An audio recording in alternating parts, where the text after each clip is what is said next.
Every time you pull back on your dog's leash to make them stop, you are actually training them to pull harder. It sounds crazy, but it's a scientific fact called the opposition reflex. Your dog isn't trying to dominate you. Their brain is just hardwired to fight your resistance.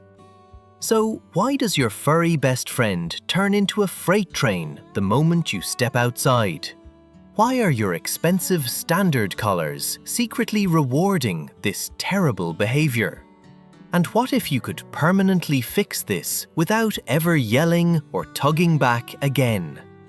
Today, we're breaking down a proven 4-step system that transforms stressful walks into pure, effortless bonding. If you want a dog that walks peacefully by your side, you need this method. But skip even one step and you'll stay stuck. Stick around, because the third component changes everything. Picture this. You get home after a long, exhausting workday, ready for a relaxing stroll.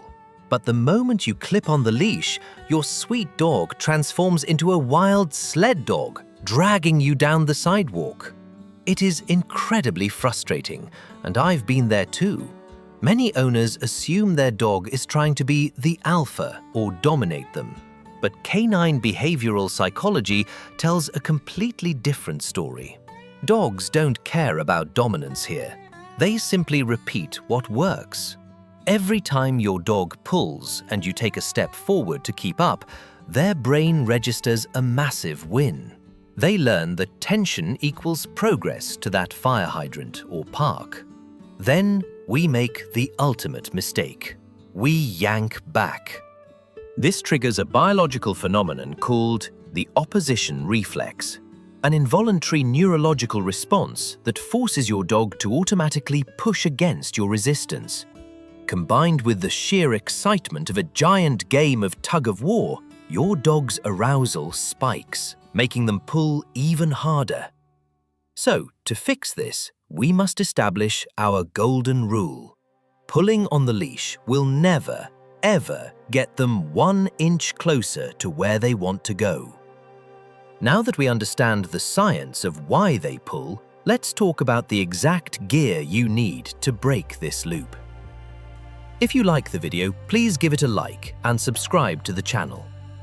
Did you know that the very items you bought to control your dog might actually be training them to ignore you? It is a heartbreaking reality for many well-meaning owners. Think about your standard flat collar or that popular retractable leash. When your dog lunges forward, a flat collar presses directly against their windpipe. To escape that uncomfortable pressure, their basic survival instinct tells them to push even harder against it, creating a continuous feedback loop of pulling. Meanwhile, retractable leashes teach them a dangerous behavioral lesson. If I pull, I get more freedom. It is exhausting, and it leaves your hands raw and your walks ruined. Fortunately, we can easily fix this by swapping your gear. I highly recommend using a fixed, standard leash between 4 to 6 feet long paired with a front clip harness. The psychology and mechanics here are brilliant. When your dog decides to bolt ahead, the leash attachment at the chest gently steers their body weight right back around to face you. It completely removes their mechanical leverage without causing any pain or using harsh punishments. Just make sure the chest strap sits comfortably across their breastbone, well away from their armpits, leaving enough room to snugly fit 2 fingers underneath. It is an instant game changer for your daily routine. With the right gear in hand, let's look at the exact physical response you need to make the moment that leash goes tight. What if I told you that doing absolutely nothing is sometimes the most powerful training tool you have? It sounds counterintuitive, especially when you are out on the sidewalk and your dog is practically pulling your arm out of its socket to chase a squirrel. Your instinct is to yell, "No!" or yank them back. But in canine behavioral psychology, any attention, even negative attention, can act as a reinforcement. Instead, the moment that leash goes tight, you must instantly turn into a solid brick wall. Stop dead in your tracks, stand perfectly still, and don't say a single word. By freezing, you completely disrupt their internal reward system. You are teaching their brain a clear cause and effect lesson. Tension equals zero forward progress. Now you just wait. The second your dog shifts their weight, looks back at you, or takes a tiny step backward to slacken the leash, immediately use a cheerful verbal marker like "yes" and take 2 or 3 quick, rewarding steps forward. I won't sugarcoat it. This requires incredible patience. On your very first session, you might spend 20 minutes just trying to travel 50 meters down your driveway. It can feel deeply discouraging when neighbors are watching, and I know exactly how embarrassing that feels. But scientific studies prove this exact method slashes leash tension sustainably after just 8 sessions. Once your dog masters loosening the leash while you are standing still, it is time to upgrade the challenge and make yourself the most interesting part of the walk. The biggest mistake we make on walks is being completely predictable. Your dog already knows your exact route, which means their brain quickly tunes you out to focus on the exciting world ahead. This is especially true during the first third of your walk, when their energy is at an absolute peak and they are practically vibrating with excitement. You feel like a forgotten ghost on the other end of the leash, and it hurts a little, doesn't it? We've all felt that disconnect. To fix this, psychology tells us we need to become the most unpredictable, interesting thing in their environment. Once your dog learns to loosen the leash when you freeze, it's time to upgrade to the change of direction. The exact moment the leash goes taut, don't stop. Instead, silently spin around and walk the opposite way without warning or commands. This completely flips the behavioral dynamic. Suddenly, if your dog wants to keep moving, they are forced to pay close attention to your body language. You become the leader of a fun, unpredictable game, keeping their eyes glued to you instead of burying their nose in every bush. Now that your dog is actively checking in on you, let's look at how to reward them for staying in that perfect sweet spot. If this video touched your heart, please leave a comment with the number 1. Did you know that forcing your dog to march perfectly glued to your hip like a military soldier can actually backfire and ruin their love for walks? It's a stressful standard that many owners beat themselves up over. We see those professional training videos and think, why can't my dog do that?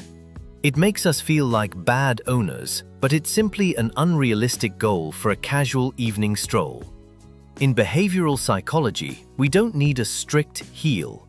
We just need to reinforce a zone of proximity, specifically keeping that leash hanging loose in a beautiful, relaxed U-shape between you two. The secret to locking in this behavior is capturing the good moments, not just correcting the bad ones. While you are walking, if the leash stays slack for about 30 to 40 seconds, say your verbal marker and drop a tasty treat right by your side on the ground, without breaking your stride. Your dog quickly learns that staying close to you is highly profitable.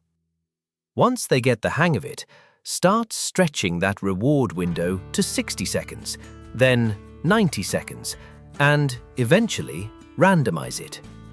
This variable reinforcement schedule keeps their brain engaged for the long haul. But what happens when real life gets in the way of this perfect training loop? Let's look at how to handle those inevitable, chaotic distractions. Did you know that progress in dog training never happens in a straight line, and a sudden setback doesn't mean you've failed. It is completely normal to feel defeated when real-world chaos hits. Imagine you are having a perfect walk, but suddenly another dog appears, and your pup instantly explodes into a barking, lunging mess. In behavioral psychology, your dog has just crossed their threshold, the point where their emotional brain takes over, making it physically impossible for them to listen to you. When this happens, you must act as an anchor. Stop completely and do not let that lunge reward them with forward progress. If the distraction is too intense, proactively increase the distance by crossing the street or walking away. By managing their threshold, you keep them in a headspace where they can actually learn and make good decisions. Now, what if your dog randomly has a terrible day tomorrow and starts pulling like crazy again? Don't panic, and please don't blame yourself. Regression is a natural part of the learning curve. Simply simplify the environment. Go back to a quieter street and increase your treat frequency to rebuild their confidence. With these two hurdles cleared, let's address the final and often most frustrating roadblock: dealing with the other humans in your household. Did you know that a dog can perfectly differentiate between how they should behave with you versus how they behave with your spouse or kids? It is a fascinating psychological fact. Dogs are absolute masters of situational context. If you strictly follow our system, but your partner lets the dog drag them to the park on a retractable leash the next day, your dog isn't being stubborn. Their brain is just adapting to two completely different sets of rules. This inconsistency is the #1 silent killer of leash training. It is incredibly frustrating when you invest weeks of hard work only to see it unraveled because a family member wanted a shortcut. I know exactly how infuriating that feels. But we can't blame the dog for taking advantage of a loophole. To fix this, you need to hold a quick family meeting. Sit down together, agree to use the exact same front clip harness, and actually practice walking the dog together in the backyard. Everyone holding that leash must react identically when it goes tight. Once your entire household operates as a united front, you will unlock a level of success you never thought possible. Let's take a look at the incredible transformation waiting for you just a few weeks from now. It turns out that the most surprising secret to a perfect walk has absolutely nothing to do with being a dominant alpha. Instead, it lies in the quiet power of simply doing nothing when that leash goes tight. By freezing like a stone and choosing to calmly step away from the physical tug-of-war, you aren't giving up. You are finally building true cooperation with your best friend. This journey reminds me so much of Max, my first rescue dog. When we started, Max used to pull so hard that my hands would bleed and I would return home in tears. But the day I finally stopped pulling back and just stood still was the exact day our relationship changed forever. Max took a deep breath, looked back at me, and chose to walk with me, not ahead of me. You and your pup deserve those exact same peaceful, joyful mornings together. If this warm, science-based approach made sense to you, please hit that like button, subscribe to our channel, and leave a comment below sharing your own dog's name. I'd love to welcome you to our community. Now, while managing leash tension is a huge victory, what happens when your dog won't even let you put the harness on in the first place? Next week, we are unlocking the secret to curing gear anxiety forever, so make sure your notifications are turned on.